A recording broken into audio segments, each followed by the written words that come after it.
agreed to do this and then quickly sort of got in over my head because there's over 400 years of opera to contend with. It's impossible to hit even all the high points in an hour or 2 hours. So what I am focusing on is Italian opera because it was an art form born in Italy. And so there is a lot of other opera in the world as well. And I speak about some non-Italian composers that are still sort of part of that tradition, but I am not covering extensively all opera because it's just not possible to do. So, and I'm also kind of focusing on things I like. So there's a bit of personal bias involved as well. So the beginning of opera was way back at the end of the 16th century, and it was born in Florence during the Renaissance in Italy. So it was in Florence at that time. There was a strong tradition of music and drama. There were a lot of plays that were put on, and they had musical interludes called intermezzi, which were scenes with sort of music and drama that were breaks from the main play. And so that was sort of one of the roots that it sprung up from. As well, it was a time of church polyphony. So that was the church music at that time was multi-voice, but each voice had sort of equal weight in the composition. And so it was kind of a formal form. And so there was this camerata, it was a group of scholars. Interestingly, one of them was Galileo Galilei's father, the astronomer. And this group thought that emotion could be better expressed by a single voice. They didn't think that the multi-voice polyphony effectively conveyed emotion, and they wanted to go to more of a single voice with a simple or instrumental background. And they also were interested in reviving sort of Greek drama. And so they had this sort of idea of pure art. And so over the course of the history of opera, there's sort of a tension between their original idea of a pure art form and then sort of the demands of entertainment and things like adding in dance and choruses and all these other things to kind of liven it up and give more interest. And so the initial opera, the first one written was 1597, Daphne by Jacopo Peri. And they tended to also focus on sort of mythical themes. So lots of gods or goddesses and myths and that sort of thing. And Daphne fell into that category. And then popularity quickly spread. So Italy was composed of city-states at that time, and they each had sort of their musical centers. And so once it started to catch on, then each city kind of started its own tradition and its own style of opera, and it also started to spread within Europe.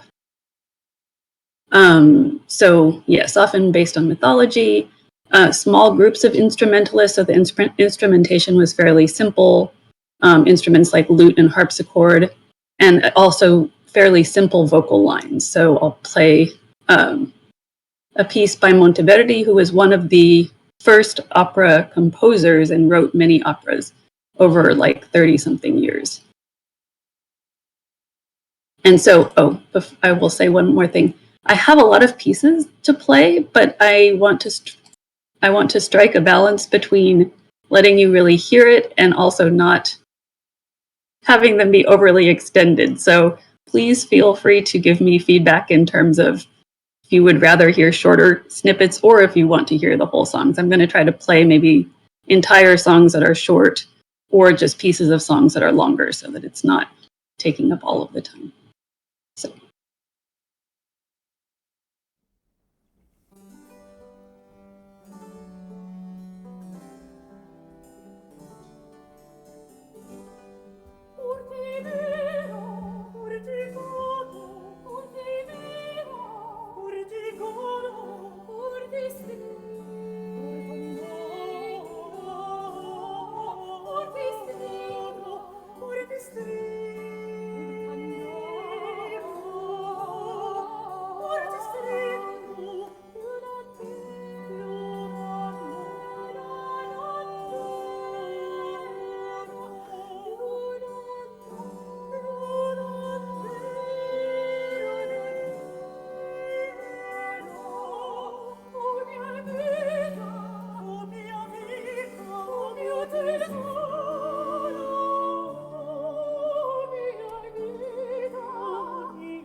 So I'll stop it there, but you can hear sort of the characteristic elements of early opera with the simple orchestration and the simple vocal lines.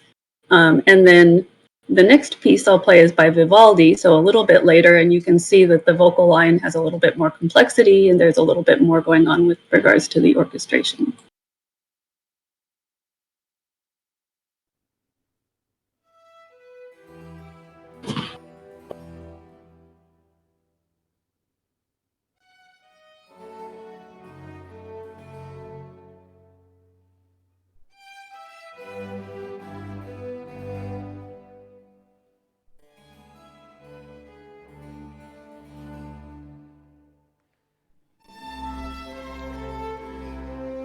I think you may have minimized your screen, Rainbow. There we go. Oh, I didn't. Okay, it came back. We're good. You can keep playing. Okay, I guess it was buffering.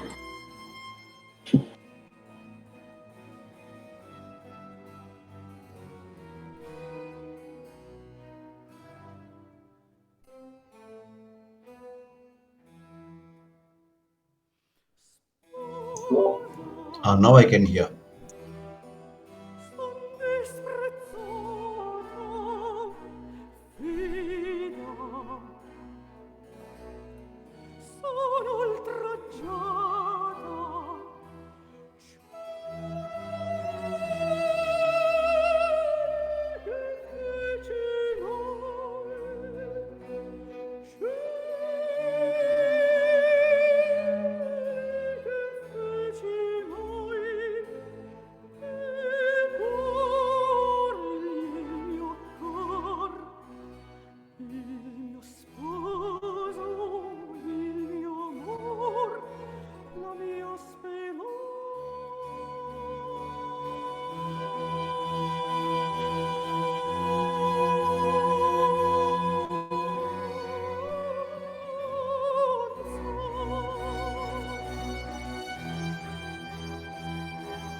And I meant to say, the word opera itself means work in Italian. It's actually short for opera di musica. So that is where the word comes from.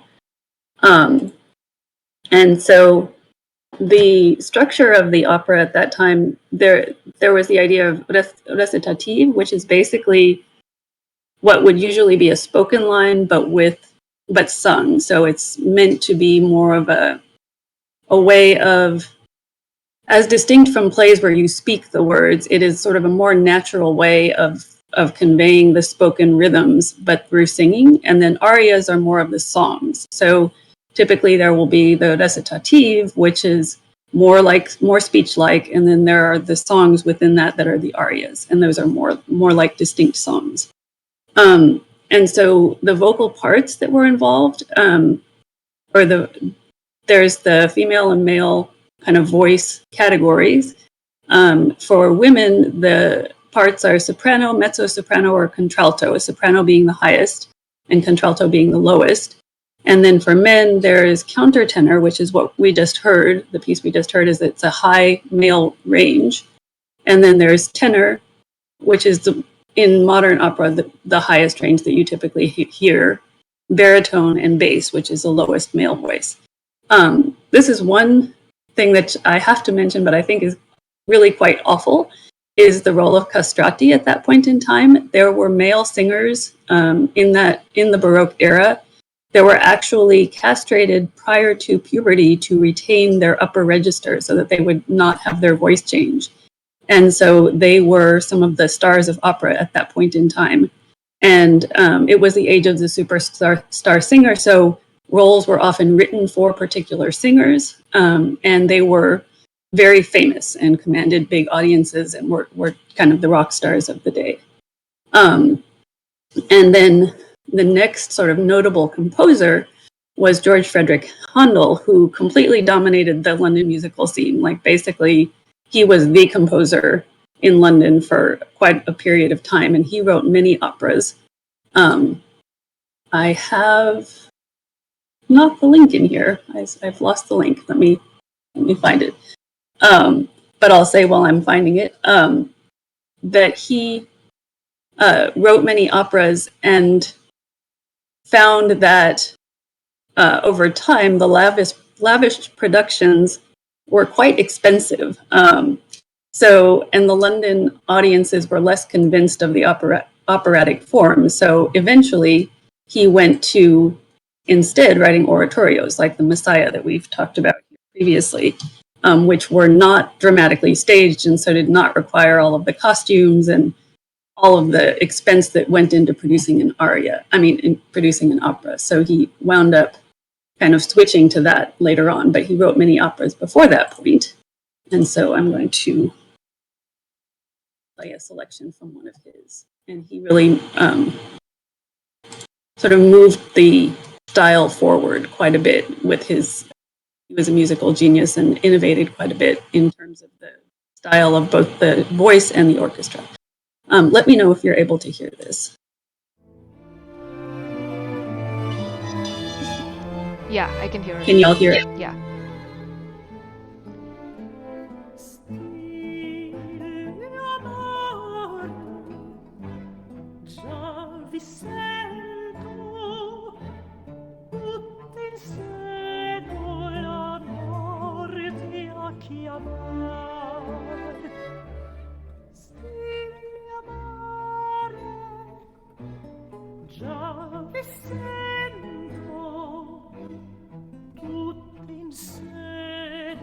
L'amore mi ha chiamato.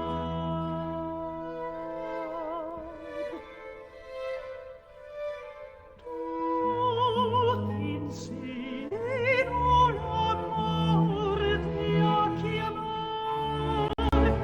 Già vi sento, tutto insieme l'amore ti ha chiamato.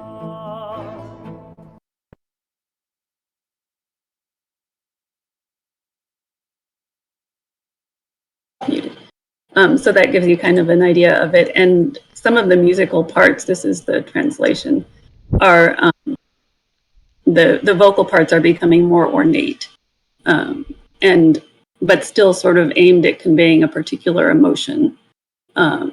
So less of sort of the full drama that we will get into with opera later on. So we next move into the classical period, which started in the mid-18th century. And at that point, the musical forms are less elaborate and the plots are more realistic. So they get away from gods and myths and start moving into more human drama. And it kind of goes into two veins. So there's the opera seria, which is formal, serious, dignified. And then the opera buffe, which are the comedies. And the comedies, actually, they were fast-paced and they really, a lot of innovation started to come in with the comedies that then was absorbed into opera as a whole. And it also started to sort of evolve into different directions in different countries. So there are, again, I'm focusing primarily on Italian opera tradition, but there is a lot more to explore in this period in different countries and different composers as well. So I'm going to just play a little piece here by Gluck. So one thing that you'll hear is they've started to blend the recitative and the aria so that they're less divided in the opera, and it helps the plot propel forward more. So I'll just play a small part of this.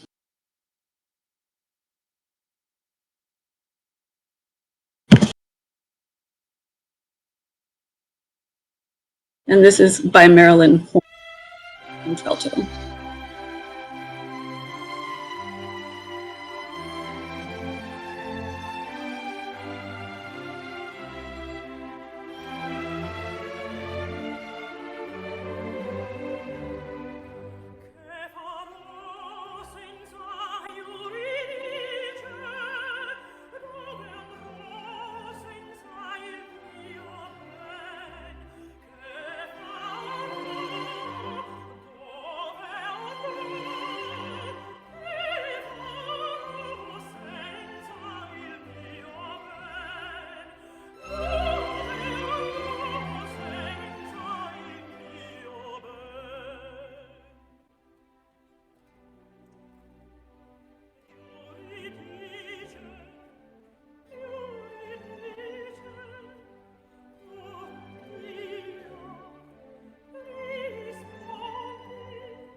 So you can hear with that the vocal part tends to be starting to sound more like what we maybe think of as opera, with vibrato in the tone, whereas the older operas tended to be more early music style with a very straight tone in the voice and less vibrato. And so the style starts to move towards what we think of when we think of opera. Um, and so the next composer was not Italian, but composed in Italian, and I would consider as within that same musical tradition. So Mozart, who is of course a genius composer and wrote all sorts of things, not just operas, but he wrote quite a few operas. Some of the famous ones are The Marriage of Figaro, and also there's Don Giovanni. There, he wrote a whole lot of operas. Also, The Magic Flute is one that he wrote in German later in his career. And there also were political elements coming in. So The Marriage of Figaro was, the story was about servants outwitting the aristocrats that they served. And so there was some political controversy around that. And I think at this time, some of the composers had to be a little bit careful not to sort of anger the people funding the operas.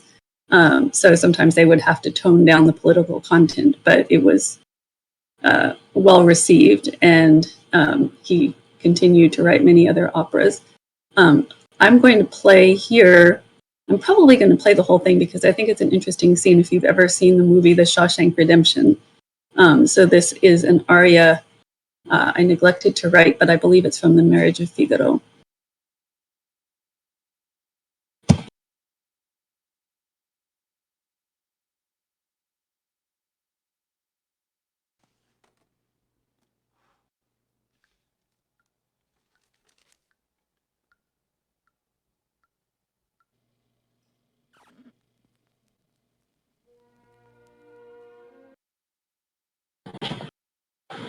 Okay, I'm going to put it back to the beginning because I think it just came through.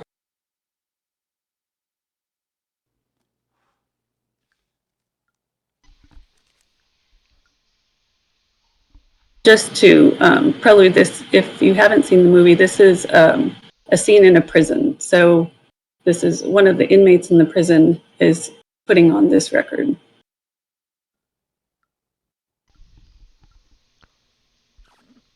I don't hear any sound, Rainbow, right now.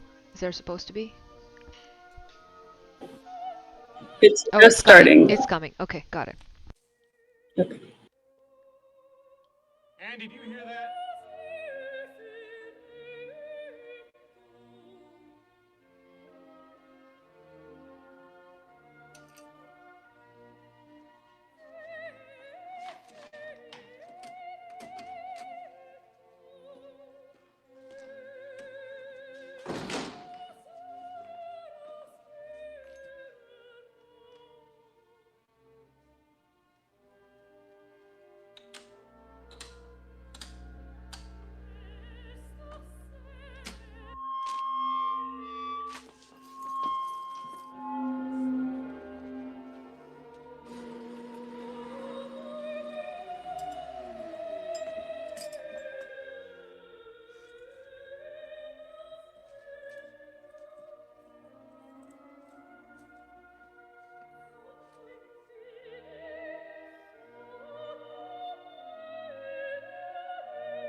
Rain?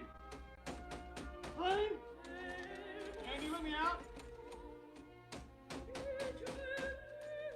Andy?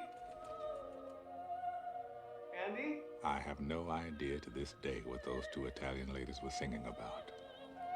Truth is, I don't want to know. Some things are best left unsaid. I like to think they were singing about something so beautiful it can't be expressed in words, and makes your heart ache because of it. I tell you, those voices soared, higher and farther than anybody in a great place dares to dream. It was like some beautiful bird flapped into our drab little cage and made those walls dissolve away. And for the briefest of moments, every last man at Shawshank felt free. It pissed the warden off something awful.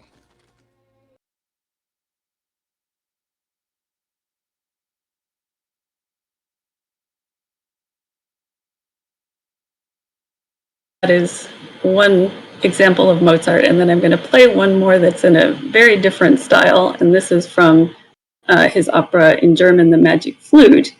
And you can hear in this one, this is definitely a vocal showcase piece. It is extremely difficult to sing, and you can just see how the style has evolved considerably from the earlier music.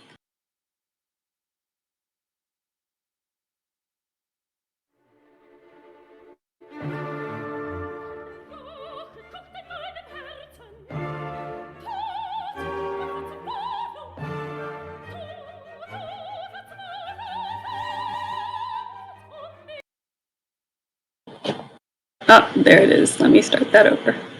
Guess it takes it a minute.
That was incredible.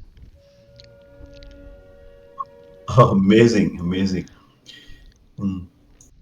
Yeah, so you could hear how the vocal line is very complex, and the orchestration is then like much fuller and much more dramatic, and emotional content it becomes more and more charged.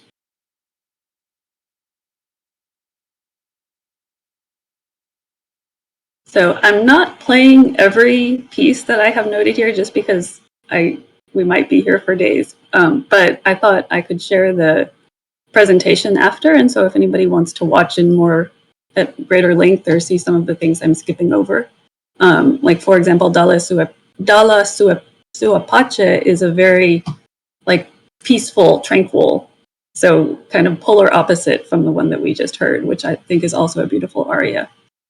And Mozart, of course, was the full range of emotions in his music.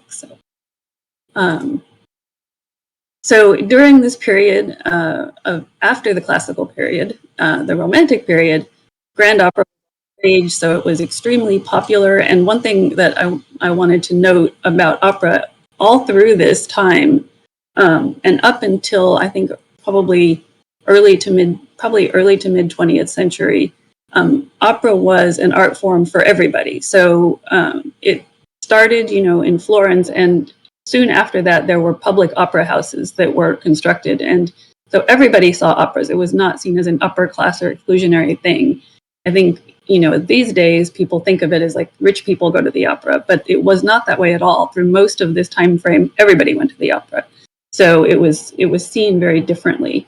And I also neglected to say something that I meant to back, let's see, well, around this time, I don't know which slide I had the note on, through most of this time as well,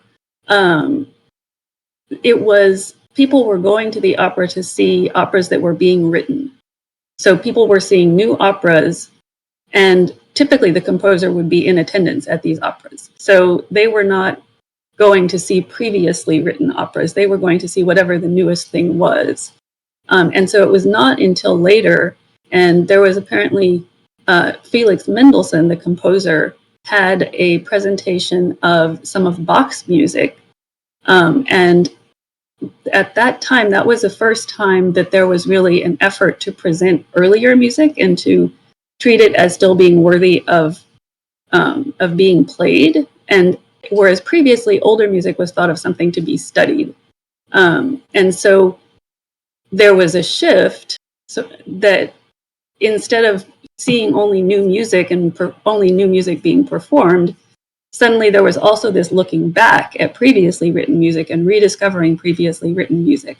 And so you can see sort of with the progression of opera, instead of it being always new pieces that are being performed, like right now, and even for the past 30 years, the most popular operas are almost always the ones that are performed. And there's sort of this idea of a canon and like almost a fixed set of the most popular operas that are fixed in people's minds as the things to see. And opera houses put on new operas and people see new operas, but they haven't achieved the same level of popularity and acceptance, I think, generally speaking. And so I thought that was an interesting thing to contemplate, just the difference between seeing only what's of the moment and then having this full spectrum of music from across the centuries that we have at our fingertips now. So I digressed a little bit there, but so in the Romantic period, this is what's called the bel canto tradition, which means beautiful singing. And it was actually called this after the fact, sort of nostalgically, but this was all about vocal brilliance and ornamentation.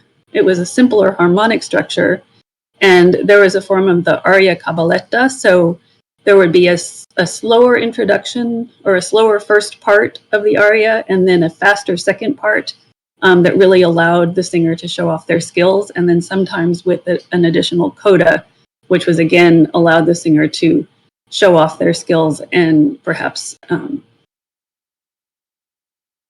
so sorry, I'm getting a little bit flustered. So I have two examples here of bel canto singing. I'm going to play just a little bit of the Casta Diva because it is a very long song. It is a beautiful song. It's by Bellini, who was one of the three most noted composers of the bel canto tradition were Bellini, Donizetti, and Rossini. So I want to play just a little bit of the Casta Diva, but it is quite long, so I will not play the whole thing.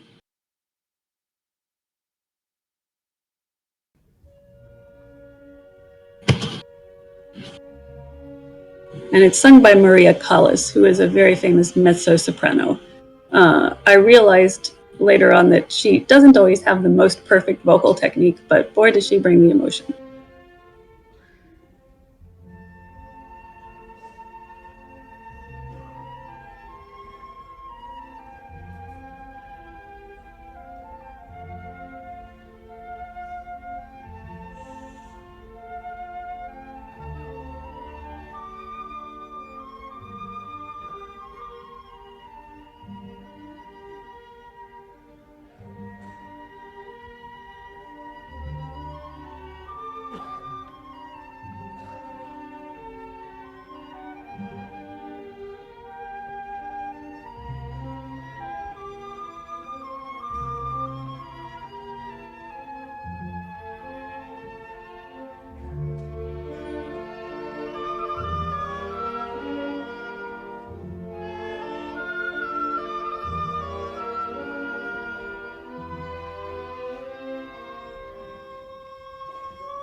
I have a hard time stopping the music because it's so lovely, but I just wanted to.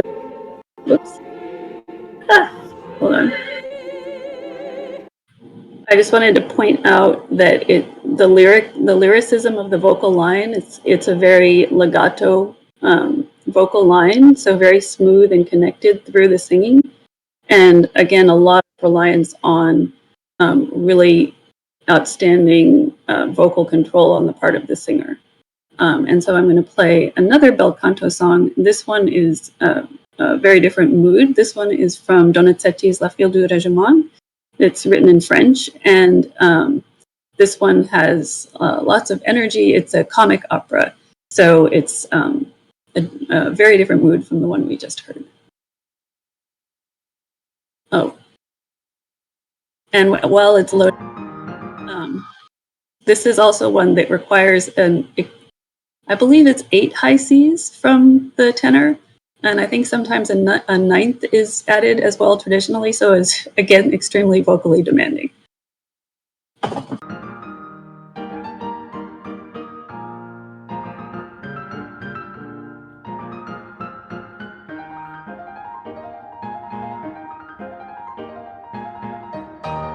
À mes amis, quel jour de fête, je vais marcher sous votre drapeau. À mes amis, quel jour de fête, je vais marcher sous votre drapeau. L'amour qui m'a tourné la tête, désormais me rend héros. Ah, quel bonheur! Oui, mes amis, je vais marcher sous votre drapeau, je vais marcher sous votre drapeau. Oui, celle pour qui je respire, à mes voeux à demi sourire, et ce doux espoir de bonheur trouble ma raison et mon cœur.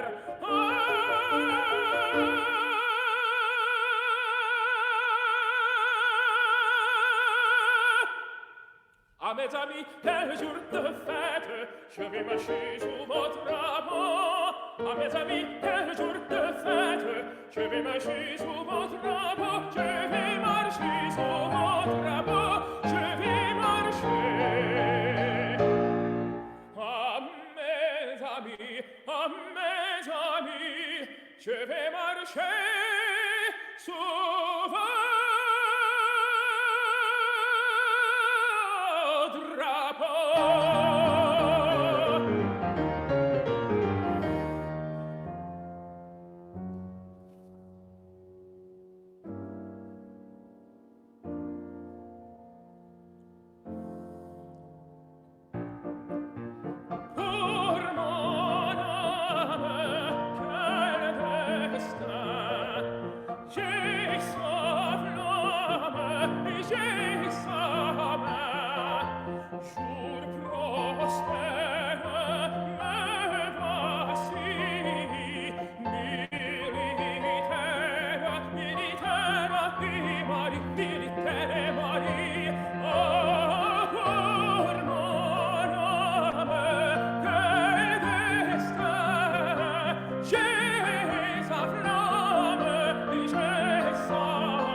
militaire mori, me voici, militaire mori.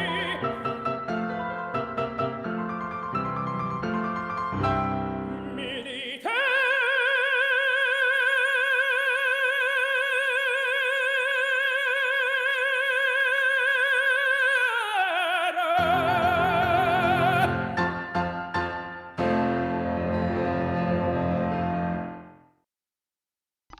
That was amazing. It was really cool. I've tried to not play multiple songs with the same performer in this, just so y'all could hear a wide variety of people. But Lawrence Brownlee is an outstanding bel canto tenor, and I definitely recommend him if you're hearing more of that.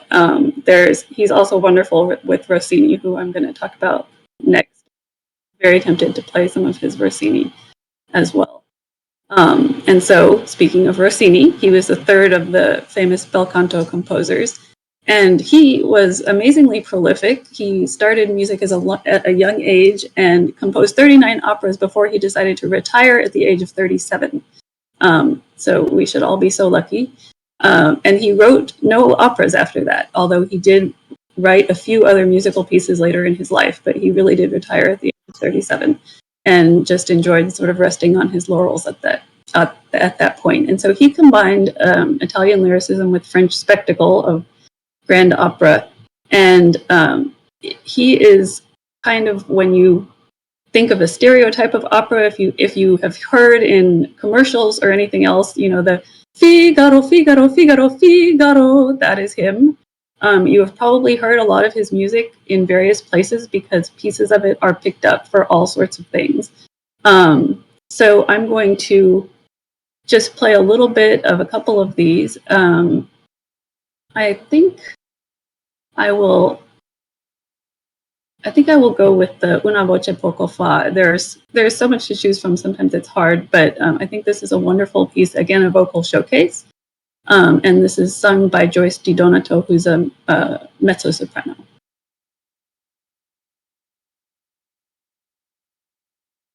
And I won't play the whole thing.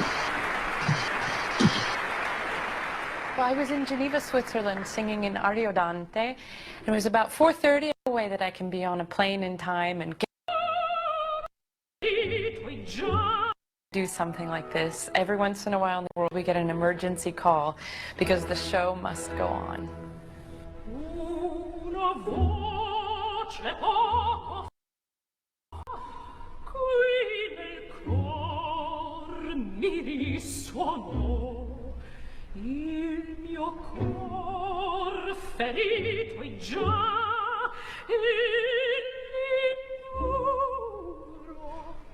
che il piano si l'indoro mi lo sarà. Lo giurai, la vincerò, si l'indoro mi lo sarà. Lo giurai, la vincerò. E tu corri caserò, luigi a bozzerò, alla fin sacchiterò, e contento resterò. Si l'indoro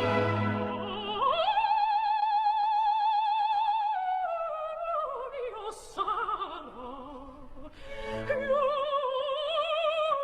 giurai,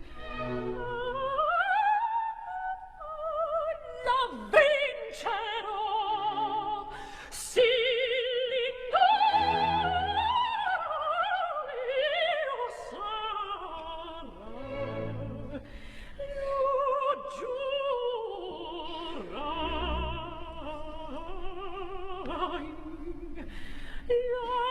la vincerò.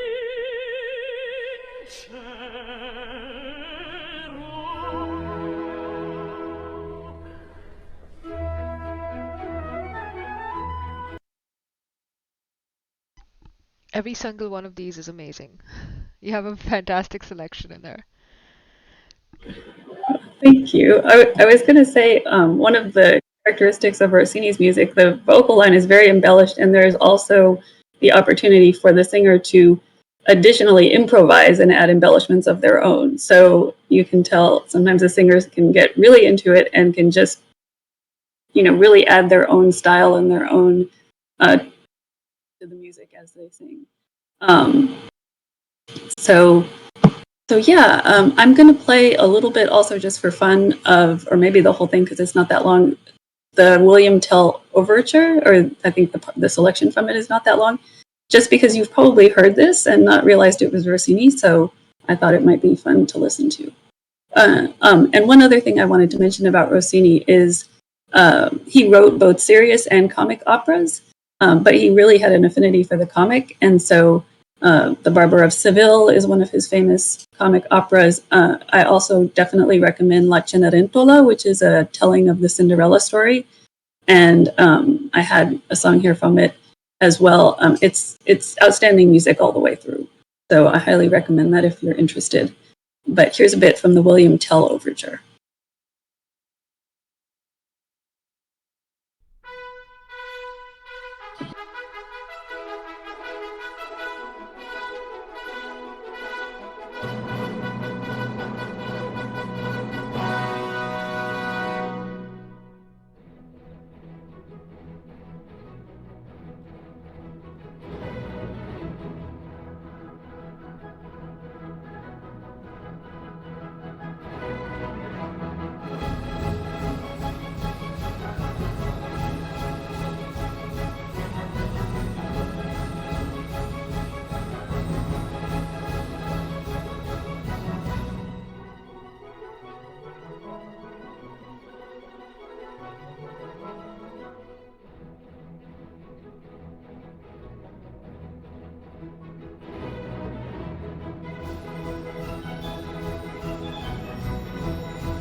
So I'm curious, was that familiar to everybody, or to...